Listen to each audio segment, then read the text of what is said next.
Yeah, guys, as you can tell, this fire is really raging. We could see it about 25, 30 miles away. It kind of looked like, it resembled when you see the sunset and it comes over the horizon. That's what it looked like to us from 30 miles away. So this thing is huge. And I can tell you right now, we're hovering about 3/4 of a mile away from this fire, and the heat is incredible up here in the cockpit. We have one of our doors off to get some air in here, and you can just really feel that heat coming in here. So I can't imagine being any closer how hot that is. Now, if I pan the camera over just a little bit, I'm going to show you down here on the ground. You got massive emergency vehicles right here. They're about a half-mile away from the fire, staging right there. And then over a little bit over here, if I can pan just a little bit more, you can see over here they have care flight on the ground. We heard, this is unofficial, but we did hear there might be possible injuries. Care flight was saying if they weren't able to get close enough to be able to see if there was any injuries or get close enough to check. They did have another care flight on their way into the scene. I haven't seen him yet. I think he's landing right now, actually, as we speak. As you can see, the staging area right here. They are landing another care flight as we speak. Right there he is, right on your screen. You can see him coming in there for a landing. So they definitely are staging. We are hearing there's possible injuries, but again, they cannot get close enough to actually confirm that or not from what we're hearing up here. I'm going to go ahead and pan back over to the fire. Again, we're sitting about 3/4 of a mile away from this big fire, and man, it's really hot up here. I'm going to go ahead and send it back to you guys. I mean, Mike Warner is able to talk and I guess hear me in Sky 4 now. Mike, go ahead and pick it up. What do you think we're looking at there, and where does that relate to what you've been watching this whole time?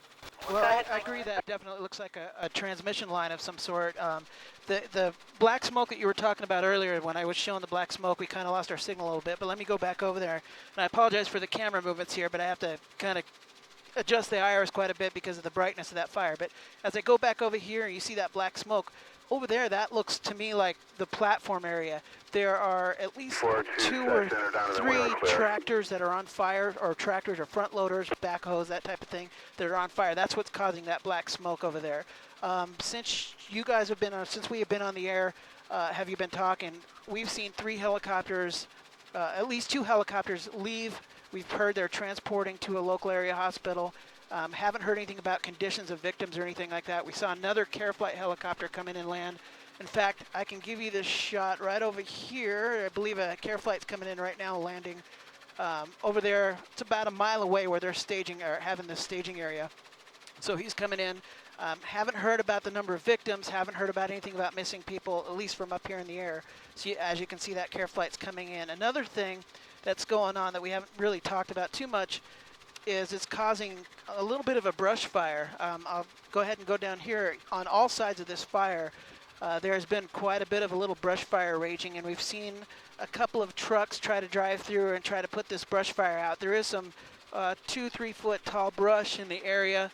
Nothing major. There doesn't look to be like, as I look out the window, there doesn't look to be like any structures that are in danger right offhand, but it is causing a couple 100-acre brush fire here as this fire rages on, Steve. Yeah, it looks like, Mike, it looked like there was an issue right when you got there. It looked like this must have been a big fireball because there was this initial big, huge scorch area and then the gas fire in the middle of it. So it tends to convince me that that initial ball of flame was very large. Yeah, and I'd have to agree with that. And even as we've been sitting here, we've been on the other side of this fire. Now over here, we've seen huge fireballs come out of there, you know, almost like in little waves. It'll kind of die down just a hair, and then all of a sudden you'll see this huge blast of fire. And I think I was saying earlier, we're about 3/4 of a mile away, so we're zooming in quite a bit. And you can feel that heat up here, and it's not, you know, we've been over a lot of fires before, but this is something else. This is like intensely hot flamage. So I can imagine some of that heat is causing some of that scorched area also.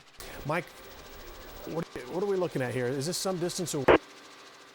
This is going to be, like I showed you previously, it's about 200 or 300 yards away from the actual fire scene. So that, we think, is the main platform for where they were possibly drilling. Of course, this is all speculation. We think that might have been one of the main platforms for this operation. As you can see, there was several front loaders, backhoes, that kind of thing on fire. You can see the scorched pickup truck, some bucket vehicles doing some kind of power work. I've noticed a lot of power lines in the area, or like poles that they were putting up. I can show you an example of that. It's just on the other side of this fire here. You can see that there's some Thank you. older or what they're replacing older power poles right here with some of these new ones. I don't know if that has anything to do with the work that was going on here. It's just what's in the area. I'm just trying to show you what's in the area. And again, this fire is absolutely raging. Probably what they're going to end up doing is letting the gas burn out. At this time, though, haven't heard anything else about transports or victims other than what you've already said. And again, I'm going to go take you back over to the right just to show you what's going on. This is the command center or the staging area for the emergency operation. You can see a care flight is sitting there on the ground.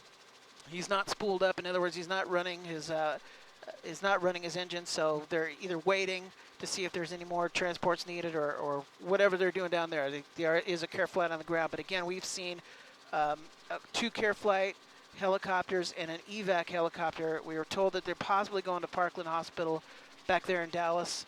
And for right now, that's all the information I have up here.